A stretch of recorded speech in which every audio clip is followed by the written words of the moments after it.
Welcome to PartsFe. If your Ice-O-Matic ice machine suddenly stops making ice, overflows with water, or starts producing hollow cubes, don't panic. These machines are built tough, and most issues can be solved with a little troubleshooting. From clogged water lines and faulty inlet valves to dirty evaporator plates or low refrigerant levels, understanding how your unit works makes fixing it much easier.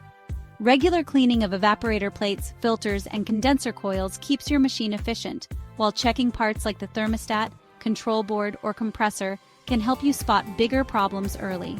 Remember, proper water flow and ventilation play a huge role in ice quality, and preventative maintenance saves you time, money, and stress.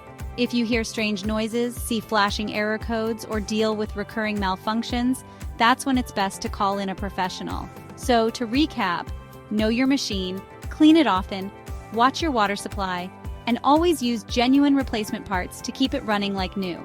For trusted commercial ice machine replacement parts, visit PartsFe USA, UK, and Canada. And be sure to check out our blog, Ice-O-Matic Ice Machine Troubleshooting Guide on PartsFe. Follow us on social media for more expert appliance repair tips from PartsFe. Thanks for watching.